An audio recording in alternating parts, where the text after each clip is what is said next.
everyone, welcome to my channel. This is part 4 of Plant Kingdom and I have already uploaded 3 videos on this chapter. If you haven't watched that, please go and watch it also. So it will be easier for you to understand the further topics, क्योंकि सारे जितने भी topics हैं कुछ ना कुछ उनका connection है. ठीक है, अगर आप पहले से थोड़ा बहुत जानते रहेंगे तो आपके लिए आगे जो टॉपिक्स रहेंगे वो थोड़े इजी होते जाएंगे.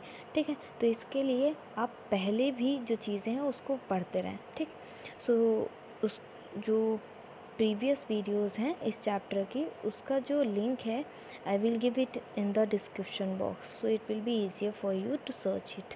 Okay, so let's start with the today's topic, that is pteridophytes. Okay, तो टेरिडोफाइट्स में हॉर्स टेल्स और फर्न्स आ जाते हैं. जब हम ब्रायोफाइट्स पढ़ रहे थे तो हमने वहाँ पर लिवरवर्ट्स और मॉसेस को इंक्लूड किया था. ठीक है, ब्रायोफाइट्स के अंदर वो आते थे, लिवरवर्ट्स और मॉसेस. इसी तरीके टेरिडोफाइट्स में टेरिडोफाइट्स में हॉर्स टेल्स और फर्न्स इंक्लूड किए गए हैं. ठीक है, तो टेरिडोफाइट्स के कुछ अगर हम इम्पोर्टेंस के बारे में जानें तो टेरिडोफाइट्स मेडिसिनल पर्पज़ के लिए भी यूज़ होता है और they are as a soil binders also. ठीक है, तो सॉइल बाइंडर्स का भी ये काम करते हैं because they prevent from the soil erosion. ठीक है, जब हम लोग ब्रायोफाइट्स पढ़ रहे थे तो वहाँ भी हम लोगों ने देखा था कि ब्रायोफाइट्स में भी they prevent from the soil erosion. In the same way in pteridophytes also they prevent from the soil erosion. That's why इनका जो आप कह सकते हैं इनका यूज़ जो है सॉइल बाइंडर्स के तरीके भी इनका यूज़ होता है. ठीक, अब एक और चीज़ है कि they are used as a ornamental purpose का मतलब है कि इनको, जैसे आपने अगर डेकोरेटिव प्लांट्स देखे हैं होंगे, या आप कह सकते हैं कि कुछ ऐसे लीव्स या कुछ ऐसे प्लांट्स होते हैं जो बहुत ही अट्रैक्टिव दिखते हैं और लोग अपने घरों में उन्हें केवल शो पीस के लिए या शो के लिए या डेकोरेशन पर्पस के लिए लगाते हैं. तो pteridophytes are used as a ornamental purpose also. ठीक है, इनमें से कुछ ऐसे भी हैं जिनका क्लेंजिंग एजेंट और पॉलिशिंग के लिए भी यूज़ किया जाता है. तो अभी हम आगे पढ़ेंगे अगर इसमें होगा तो. ठीक है, तो ये सारी चीज़ें इसमें हैं. सो स्टार्ट करते हैं अब टेरिडोफाइट के फीचर्स से. तो पहली चीज़ यहाँ पर यह है कि they are the first terrestrial plants. बहुत इम्पॉर्टेंट लाइन है कि pteridophytes were the first terrestrial plants. Pteridophytes क्या हैं? पहले टेरेस्ट्रियल प्लांट्स हैं जिनके पास वेस्कुलर टिश्यूज़ है. तो अब बात आती है क्या इससे पहले जो ब्रायोफाइट्स और एल्गी थे उनमें नहीं थे, वो टेरेस्ट्रियल प्लांट नहीं थे. सो हम कह सकते हैं कि they were not the terrestrial plant और उनके पास वेस्कुलर टिश्यूज़ भी नहीं थे. लेकिन जो टेरिडोफाइट्स हैं they are the first terrestrial plant और इनके पास वेस्कुलर टिश्यूज़ हैं. Vascular tissues in the sense xylem और फ्लोएम. इसको अभी आप लोग चैप्टर नंबर 6 में डिटेल फॉर्म में पढ़ेंगे.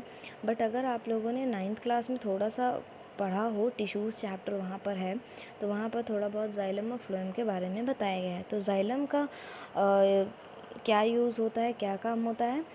जाइलम का काम होता है कि वाटर, मिनरल्स और कुछ ऑर्गेनिक सब्सटेंसेस का ट्रांसपोर्टेशन करना. और फ्लोएम का काम होता है फूड और आप कह सकते हैं शुगर वगैरह का ट्रांसपोर्टेशन करना. ठीक, टेरिडोफाइट्स कहाँ कहाँ पाए जाते हैं? कूल, डैम्प, शेडी प्लेसेस में पाए जाते हैं. बट इनके पास वस्कुलर टिश्यूज़ होते हैं तो ये सैंडी सॉइल कंडीशन में बहुत अच्छे तरीके से फ्लरिश कर सकते हैं. ठीक है, इनको आप कह सकते हैं कि ग्रोथ के लिए वाटर की भी ज़रूरत पड़ती है. इनको सेक्सुअल रिप्रोडक्शन के लिए इनको वाटर की ज़रूरत पड़ेगी. ठीक है, अब आगे चलते हैं. अगर थोड़ा सा हम ब्रायोफाइट्स के बारे में जानें तो हम लोगों ने अभी पढ़ा है कि जो डोमिनेंट फेज था ब्रायोफाइट का वो था गैमेटोफाइट. क्या था? उसकी जो मेन बॉडी थी वहाँ पर क्या थी? मेन बॉडी गैमेटोफाइटिक थी, गैमेटोफाइटिक स्टेज. लेकिन अगर हम टेरिडोफाइट्स की बात करें तो यहाँ पर जो मेन प्लांट बॉडी है, यहाँ पर जो डोमिनेंट फेज़ होगा, यहाँ पर जो इंडिपेंडेंट फेज़ होगा वो होगा स्पोरोफाइट। क्या होगा? स्पोरोफाइट। ये बहुत ध्यान देना है, ये मेजर डिफरेंस हो जाएगा कि ब्रायोफाइट में जो मेन बॉडी थी, मेन प्लांट बॉडी थी, इट वाज गैमेटोफाइट, और जब हम बात करते हैं टेरिडोफाइट्स की तो यहाँ पर मेन प्लांट बॉडी हो जाएगी स्पोरोफाइट। इनके पास ट्रू रूट्स, ट्रू लीव्स और ट्रू स्टेम्स होते हैं।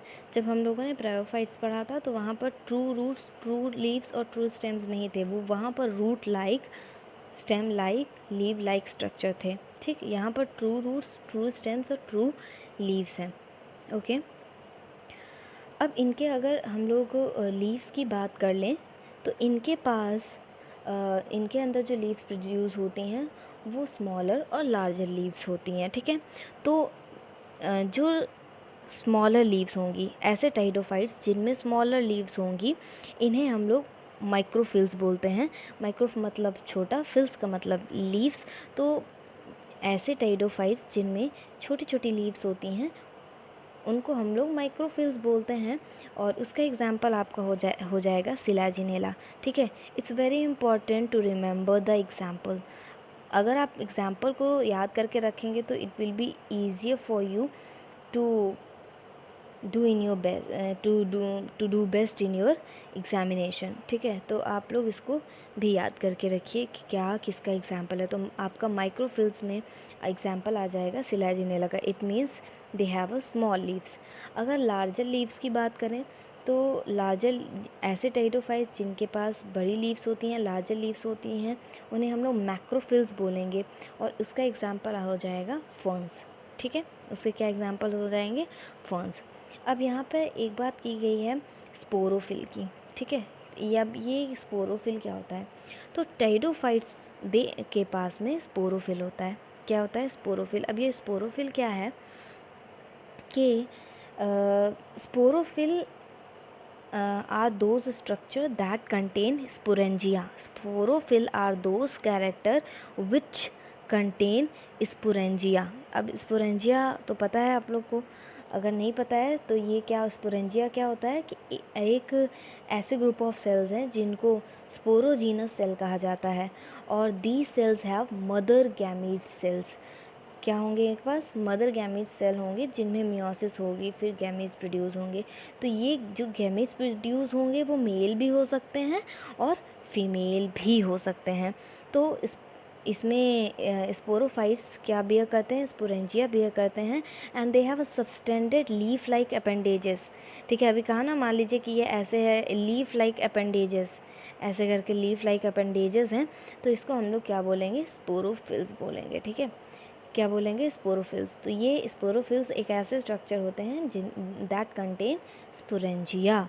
ठीक, अब कुछ स्पोरोफिल्स कुछ केसेस में ऐसा होता है, कुछ टेरिडोफाइट्स में ऐसा है कि जो स्पोरोफिल है बहुत ही डिस्टिंक्टिव वे में दिखता है। मतलब कि आप कह सकते हैं कि कुछ कुछ टेरिडोफाइट्स ऐसे होते हैं जिनमें एकदम जो स्पोरोफिल्स होंगे वो डिस्टिंक्ट होंगे।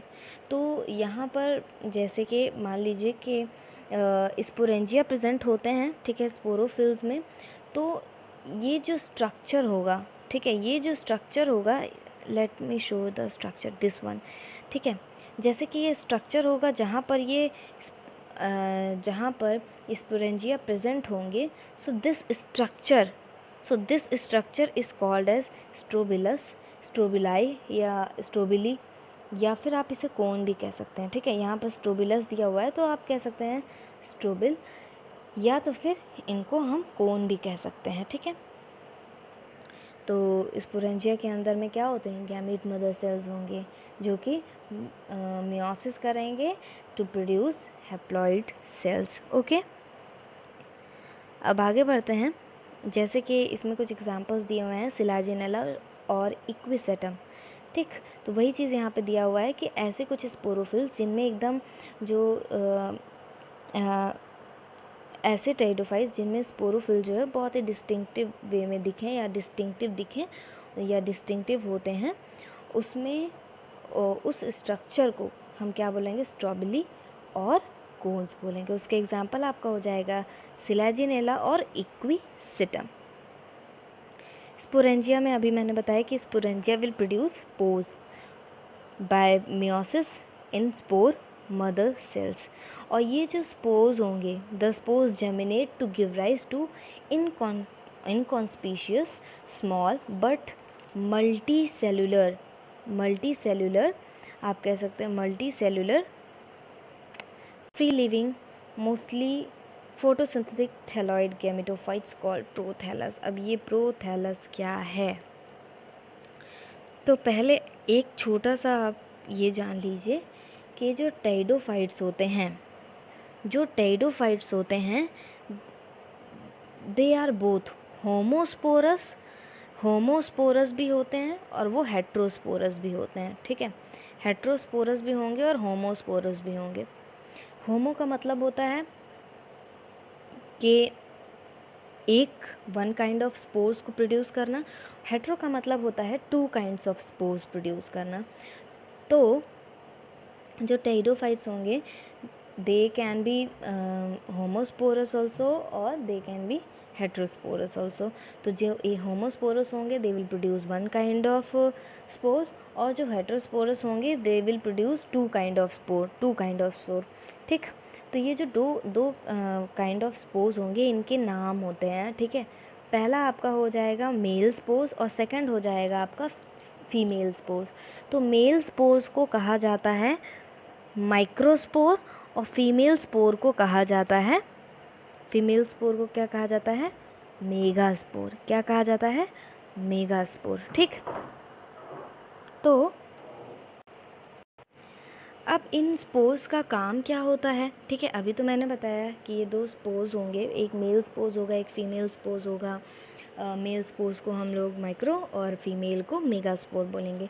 तो इन स्पोर्स का काम क्या होगा कि these spores will give rise to small inconspicuous gametophyte stage. इसका मतलब कि ये क्या करेंगे, these spores will give rise to inconspicuous small but कैसा होगा, मल्टी सेलुलर और free living mostly photosynthetic thalloid gamete.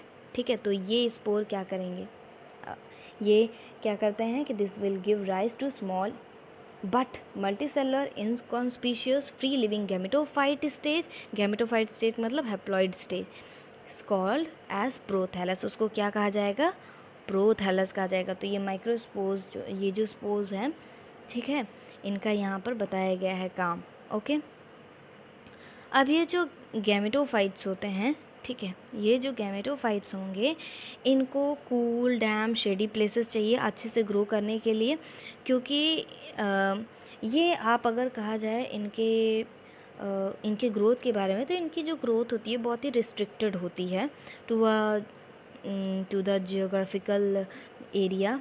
ठीक है, जियोग्राफिकल एरिया में इनकी जो ग्रोथ होती है बहुत ही रिस्ट्रिक्टेड होती है। They want a specific condition, इनको कुछ स्पेसिफिक कंडीशन चाहिए, and they want water to reproduce और फर्टिलाइज। इनको रिप्रोड्यूस या फर्टिलाइज करने के लिए किसकी ज़रूरत पड़ती है, वाटर की ज़रूरत पड़ती है। जैसे कि ब्रायोफाइट्स में था कि they also want water for the fertilisation. ठीक, in the same way pteridophytes also want water for the fertilisation. तो इनकी जो ग्रोथ है तो वो स्पेसिफिक कंडीशन में ही हो पाती है। ठीक है, and they want water for fertilisation.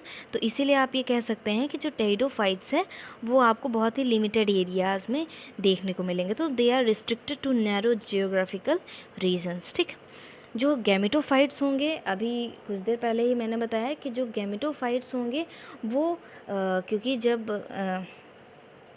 आप कह सकते हैं कि अब स्पोरेंजिया की अभी जब स्पोरोफिल्स की बात हुई थी तो बताया था कि जो स्पोरेंजिया में क्या होंगे, वो एक ऐसा ग्रुप ऑफ सेल्स होता है जिनमें स्पोरोजीनस सेल्स, जिन्हें आप कह सकते हैं जिनको स्पोरोजीनस सेल कहा जाएगा। तो ये जो सेल्स होते हैं वो मदर सेल्स होते हैं, मदर गैमेट सेल्स होते हैं ना, जो कि जिनमें फिर मियोसिस होगी, और ये गैमेट्स जो होंगे मेल या फीमेल, ठीक है, मेल या फीमेल दोनों तरीके के गैमेट्स प्रोड्यूस हो सकते हैं, क्योंकि ये जो गैमेटोफाइट्स होते हैं इनमें मेल और फीमेल दोनों ही दोनों आप कह सकते हैं कि मेल और फीमेल दोनों सेक्स ऑर्गन होते हैं। तो मेल सेक्स ऑर्गन का नाम क्या होगा? मेल सेक्स ऑर्गन का नाम वही आपका होगा, मेल सेक्स ऑर्गन का नाम होगा एंथ्रीडियम और फीमेल सेक्स का नाम हो जाएगा आर्किगोनियम। ठीक, फीमेल सेक्स ऑर्गन में से कौन सा गैमेट प्रोड्यूस होगा? एंथ्रोजॉइड्स। और फीमेल में से कौन सा प्रोड्यूस होगा? आप जानते हैं उसमें से एग। ठीक है, इसमें एग प्रोड्यूस होता है। ठीक, जिसका जब ये, क्योंकि जो फर्टिलाइजेशन है वो वाटर में होगा, तो जब ये इनका जो गैमेट्स आपस में जब फ्यूज़ होंगे, सो उसके रिज़ल्ट क्या होगा कि एक ज़ाइगोट का फॉर्मेशन होगा। ठीक, तो ये जो ज़ाइगोट का फॉर्मेशन हुआ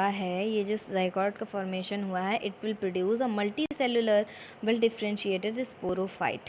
क्योंकि जो टेरिडोफाइट्स होते हैं उनमें जो डोमिनेंट फेज़ होता है वो क्या होता है? स्पोरोफाइट होता है। ठीक, इसके बाद में होमोस्पोरस और हेट्रोस्पोरस के बारे में बताया गया है कि जो टेरिडोफाइट्स या ऐसे pteridophytes those will produce one kind of spores they will called as homosporous, और ऐसे pteridophytes those will contain two kinds of spores, they will called as heterosporous। ठीक है, तो वो दो तरीके के स्पोर्स प्रोड्यूस करेंगे, one will be female and one will be male and second will be female. तो मेल को हम बोला जाता है माइक्रो, ठीक है, और फीमेल को बोला जाता है मेगास्पोर्स। क्या बोला जाता है? मेगास्पोर्स। तो उसी के बारे में बताया गया है। ठीक, इसके बाद में एक बहुत ही इंपॉर्टेंट लाइन यहाँ पे बताई गई है कि the female gametophytes in these plants are retained on the parent sporophyte for variable times. इसका मतलब ये है कि जो गैमेटोफाइट स्टेज की जो डेवलपमेंट होती है वो हेट्रोस्पोरस प्लांट बॉडी के ऊपर होगी। इसका मतलब कि जो गैमेटोफाइट स्टेज की जो डेवलपमेंट होगी वो स्पोरोफाइट बॉडी के ऊपर ही होगी, ताकि वो वहाँ से अपना न्यूट्रिशन ले पाएँ। ठीक है, बट हाँ सॉरी, एक और चीज़ है कि जो डेवलपमेंट होगा ज़ाइगोट का into young embryos, it will take within the female gametophytes. कहाँ पर? It will take within the female gametophytes. ठीक, तो जिसके कारण ये जो डेवलपमेंट हो रहा है फीमेल गैमेटोफाइट का ऑन द पेरेंट बॉडी, आगे चल के ये प्रिकर्सर हो सकता है, मतलब कि इवोल्यूशन में हेल्प हो सकता है इसका।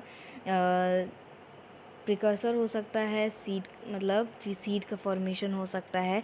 अब ये जो लाइन लिखा है कि सीड हैबिटेट, इसका मतलब है कि आगे चल के जब इवोल्यूशन होगा तो ये जो प्रोसेस है, ये जो अभी हम लोगों ने इस प्रोसेस की बात की है, ठीक है, ये जो प्रोसेस होगा ये हेल्प कर सकता है सीड के फॉर्मेशन में। किसके फॉर्मेशन में? सीड के फॉर्मेशन में। तो इवोल्यूशन के लिए बहुत ही अच्छा स्टेप है। ठीक, अब आगे कुछ क्लासिफिकेशंस बताए गए हैं टेरिडोफाइट्स के, जो आपको अच्छे से ध्यान रखने हैं कि ये इनको भी कुछ क्लासेस में, टेरिडोफाइट्स को भी 4 क्लासेस में क्लासिफाई किया गया है। तो आपका एक है सिलोप्सिडा। ठीक है, पहला आपका क्लास है सिलोप्सिडा, जिनमें इनके एक एक एग्जाम्पल्स आपको याद रखने हैं, बिल्कुल याद होने ही चाहिए। पहला क्लास आपका हो जाएगा सिलोप्सिडा। ठीक है, तो उसमें आपका एग्जाम्पल आ जाएगा सिलोटम। सेकंड आपका होगा लाइकोप्सिडा, जिसमें आपका एग्जाम्पल हो जाएगा सिलाजिनेला और लाइकोपोडियम। और थर्ड क्लास आपकी हो जाएगी फिनोप्सिडा। ठीक है, फिनोप्सिडा, इसमें आपका आ जाएगा इक्विसेटम। और आपका चौथा हो जाएगा टेरोप्सिडा। क्या हो जाएगा? टेरोप्सिडा। तो इसमें आपका एग्जाम्पल आ जाएगा टेरिस, ड्रायोप्टेरिस और एडियंटम। ठीक है, एडियंटम को वॉकिंग फर्न भी कहा जाता है। ठीक है, इनको क्या कहा जाता है? वॉकिंग फर्न भी कहा जाता है, क्योंकि इनकी लीव्स की टिप्स पर बड होते हैं, इसलिए। ओके, तो ये सारे इसके एग्जाम्पल्स हैं। इसमें आपका सल्वीनिया भी आ जाता है। टेरोप्सिडा में आपका सल्विनिया भी आ जाता है। तो ये सारे आप एग्जाम्पल्स और इनकी क्लास को अच्छे से याद रखना है। ओके, अब एक बार देख लेते हैं कि क्या क्या चीज़ें, कौन कौन से डायग्राम यहाँ पर दिखाए गए हैं। तो सिलैजिनेला का जो डायग्राम होगा वो कुछ इस तरीके से होगा। आप देख सकते हैं रूट्स यहाँ पर दिख रही हैं आपको, ठीक है। ये हो जाएगी लीव्स और ये हो जाएगा स्टेम। ओके, फिर आपका सेकंड जो डायग्राम है, इट इज़ ऑफ इक्विसेटम। अभी जो हम लोगों ने बात की ना, इक्विसेटम कौन से आ रहा है, कौन सी क्लास में, फिनोप्सिडा। ये देखिए अभी हम लोगों ने यहाँ पे पढ़ा था ना फिनोप्सिडा, फिनोप्सिडा में इक्विसेटम आ रहा है, ठीक। तो आपका ये हो जाएगा, ठीक है। यहाँ पर देखिए स्ट्रॉबिलस, यहाँ पर आपका जो स्ट्रॉबली है या कोन आप कह सकते हो, वो बहुत ही डिस्टिंक्टिव वे में दिख रहा है ना, बहुत ही डिस्टिंक्ट है, ठीक। ये आपका हो जाएगा यहाँ पर ये नोड, ठीक, यहाँ पर नोड हो जाएगा, ये इंटर नोड हो जाएगा। ओके, ये इंटर नोड हो जाएगा, ये ब्रांचेस हो जाएंगी और फिर नीचे राइजोम हो जाएगा। फिर आपका जो थर्ड एग्जाम्पल है वो फर्न है, ठीक। ये क्या है, फर्न है। फर्न में बड़ी बड़ी लीव्स होती हैं तो दे आर मैक्रोफिल्स। ओके, और आपका चौथा एग्जाम्पल है वो है सल्विनिया। सल्विनिया को हम लोग एक्वेटिक आप कह सकते हैं, this is a aquatic fern. ये क्या है, एक्वेटिक फर्न है, बड़ी बड़ी लीव्स होती हैं, but this is aquatic fern, पानी में होती हैं। ओके, तो ये था आपका टेरिडोफाइट्स। तो आप लोग टेरिडोफाइट्स अच्छे से आई होप आप लोग को समझ में आ गया होगा टेरिडोफाइट्स के बारे में। एक बार आप इसे रीड आउट कर लेंगे so it will be easier to understand this topic. तो आप लोग को अच्छे से वो सारी चीज़ें समझ में आ जाएंगी। ओके, आगे जो हम लोग का टॉपिक रहेगा, अब रहेगा जिम्नोस्पर्म और एंजियोस्पर्म। इसके बाद फिर हम लोग लास्ट में एक साइकिल बची हुई है, उसको भी हम लोग देखेंगे, ठीक।